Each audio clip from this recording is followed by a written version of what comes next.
Chapter 3. Pippi plays tag with some policemen. It soon became known throughout the little town that a 9-year-old girl was living all by herself in Villa Villacula, and all the ladies and gentlemen in the town thought this would never do. All children must have someone to advise them, and all children must go to school to learn the multiplication tables. So the ladies and gentlemen decided that the little girl in Villa Villacula must immediately be placed in a children's home. One lovely afternoon, Pippi had invited Tommy and Annika over for afternoon coffee and pepper cacour. She had spread the party out on the front steps. It was so sunny and beautiful there, and the air was filled with the fragrance of the flowers in Pippi's garden. Mr. Nilsson climbed around on the porch railing, and every now and then the horse stuck out his head so that he'd be invited to have a cookie. "Okay, isn't it glorious to be alive?" said Pippi, stretching out her legs as far as she could reach. Just at that moment, 2 police officers in full uniform came in through the gate. "Hooray," said Pippi. "This must be my lucky day, too. Policemen are the very best things I know, next to rhubarb pudding."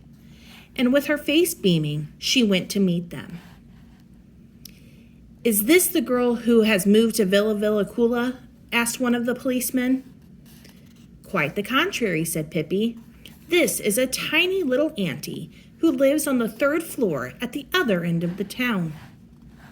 She said that only because she wanted to have a little fun with the policemen, but they didn't think it was funny at all.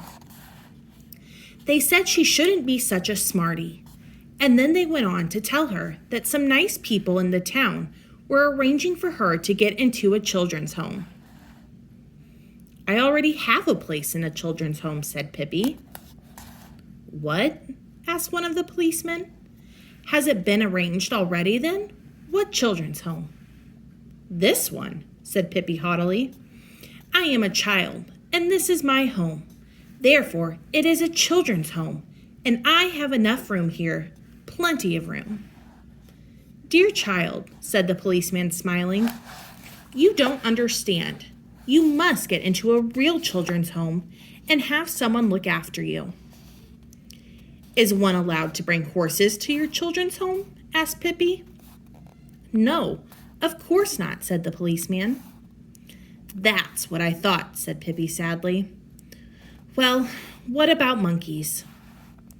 "Of course not. You ought to realize that."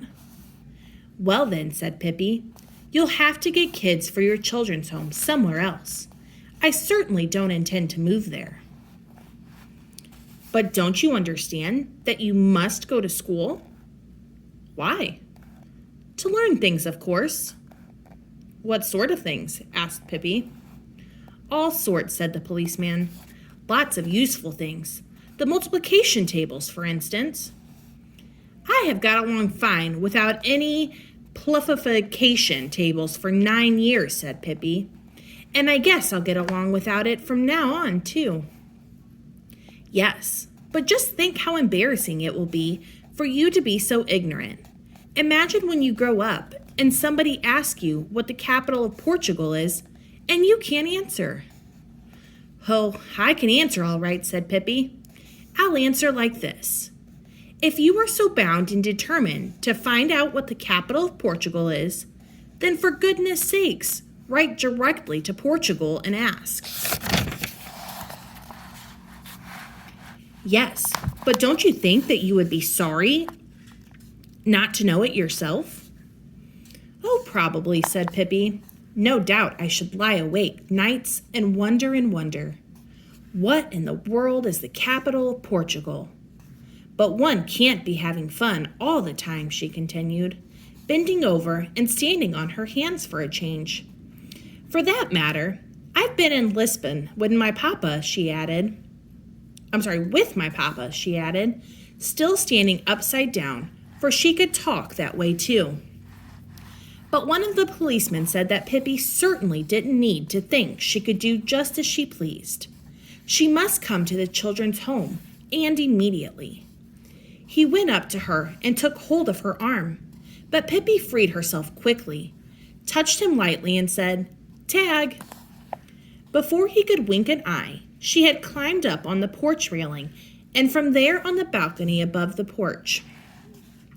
The policemen couldn't quite see themselves getting up the same way, and so they rushed into the house and up the stairs. But by the time they had reached the balcony, Pippi was halfway up the roof. She climbed up the shingles almost as if she were a little monkey herself. In a moment, she was up on the ridgepole and from there jumped easily to the chimney. Down on the balcony stood the two policemen, scratching their heads, and on the lawn stood Tommy and Annika staring at Pippi. "Isn't it fun to play tag?" cried Pippi. "And weren't you nice to come over? It certainly is my lucky day today, too." When the policemen had stood there a while wondering what to do, they went and got a ladder, leaned it against one of the gables of the house, and then climbed up. First one policeman and then the other to get Pippi down.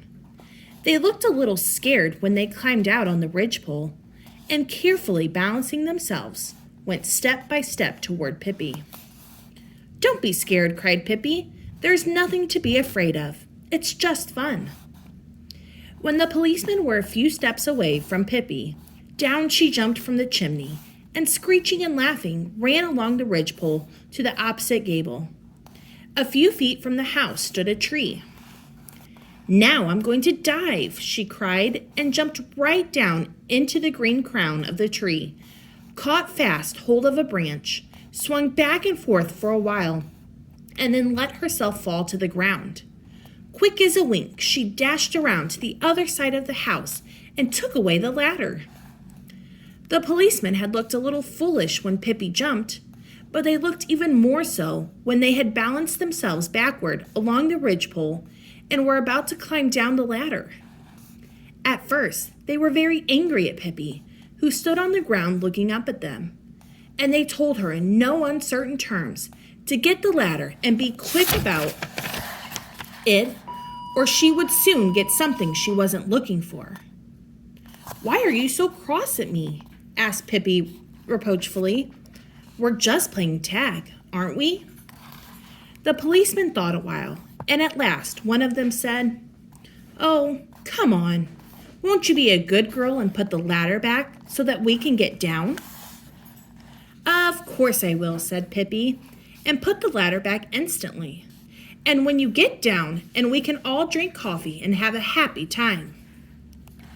But the policemen were certainly tricky, because the minute they were down on the ground again, they pounced on Pippi and cried, "Now you'll get it, you little brat." "Oh no, I'm sorry. I haven't time to play any longer," said Pippi, "but it was fun."